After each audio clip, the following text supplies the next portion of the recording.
Now we're plowing along at about 50 knots. It feels like we're riding a souped-up ocean liner. It's 50 over a choppy sea. It's 55. It's 55. More throttle. It's 60. It bounces to 65. It's 70. It's 75.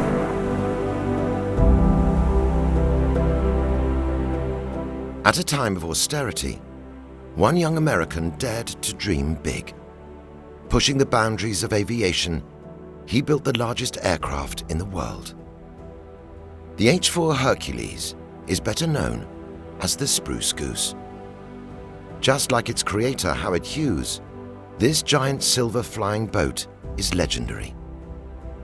The new Bremont H-4 Hercules limited edition pays tribute to one of the greatest feats of aviation engineering in history.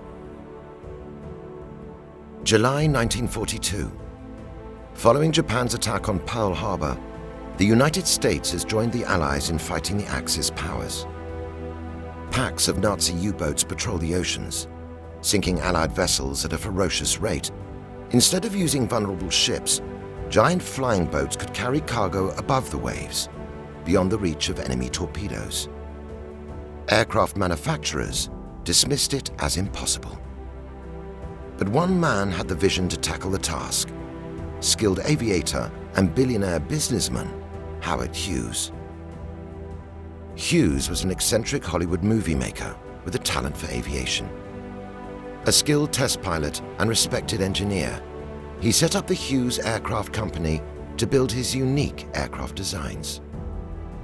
The government awarded him an $18 million contract to build the prototype flying boats at his Culver City plant. Development of a new aircraft takes years.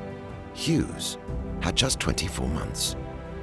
His project was not allowed to compromise the war effort in any way. This included the use of scarce materials like aluminium. In a tremendous feat of engineering, the giant flying boat would be made of birchwood.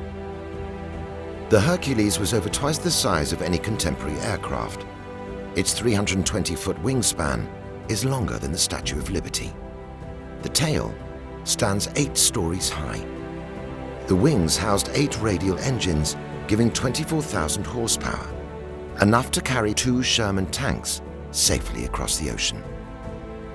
Hughes designed the first hydraulically actuated control system that became standard on future large aircraft. The Hughes H-4 Hercules is arguably one of the most important aircraft that ever flew.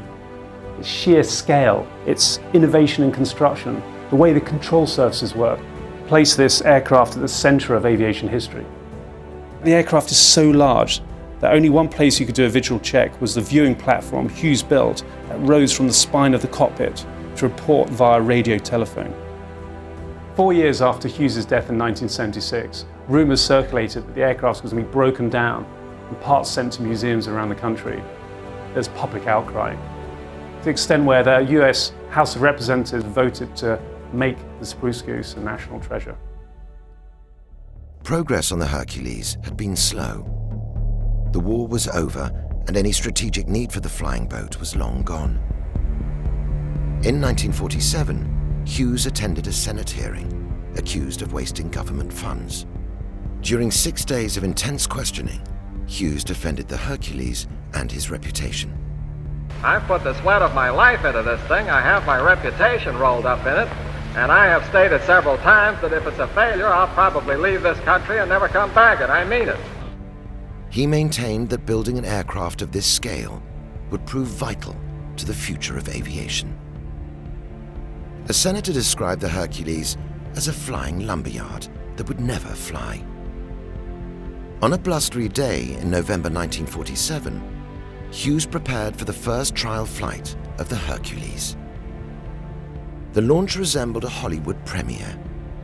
Large crowds lined the shores of Long Beach Harbor to witness the fate of his creation. Hughes was at the controls. It's 55, more throttle. It's 60, it bounces to 65. It's 70, it's 75. And something momentarily he cuts out, and I believe we are airborne. We are airborne, ladies and gentlemen, and I don't believe that Howard Hughes meant this to be. I don't know. And we were really up in the air. We were really up in the air. As the silver behemoth lifted above the waves, the crowds began cheering. Hughes flew less than a mile, and for less than a minute, and in that short time, secured the Hercules' place in history. So the H-4 Hercules wasn't so much built, it was crafted. The surface was devoid of any flaws, any rivets, any bumps. It's perfectly designed and manufactured. And we've tried to build that into the Bremont H-4 Hercules watch collection. As with all our watches, we're trying to capture the essence of what that original aircraft was all about. So the design is based off that 40s era. Although the aircraft was called the Spruce Goose, it was originally made of birch. And we have birch from the actual aircraft on that maiden flight built into the watch. And the packaging, which is all handmade in the UK, we've incorporated some original fabric material from one of the ailerons when it was in restoration. We've incorporated a new movement, the BWCO2.